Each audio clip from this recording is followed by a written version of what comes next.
Located on Manitoulin Island sits the Manitoulin District Cenotaph, also known as the Spring Bay Monument. Designed by John C. Bryan, this memorial is dedicated to the 130 fallen non-Indigenous and Indigenous men during World War I, II, and the Korean War. Originally unveiled in September of 1921, it was dedicated to the Campbell and Carnarvon townships. Another unveiling was done in 1994 after a motor vehicle accident occurred, destroying the memorial in 1960. The building plan that lasted 6 years, they were able to complete this project in 4.5 years due to the major support of 11,200 and local residents, along with the publicity done by the local paper Manitoulin Expositor and the sponsorship by the Royal Canadian Legion branches 177 and 514. The monument consists of the original structure prior to the accident standing tall to the left of the Spring Bay Monument. It recorded the 4 men who fell in the line of duty during World War I, with the additional 4 names added after the Second World War.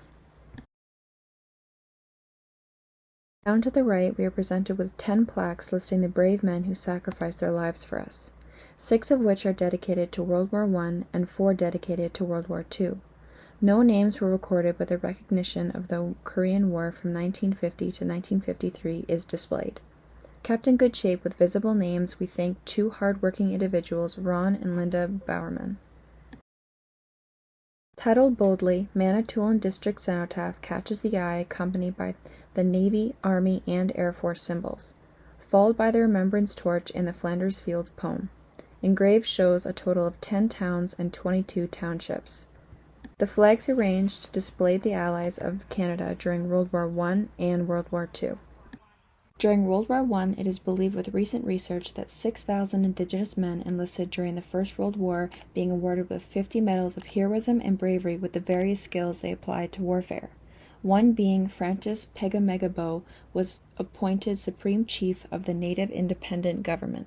With the approval of conscription in 1917, without the exemption for treaty Indigenous peoples, distress erected, causing protests and a decreased number of 3,000 men enlisting for World War II.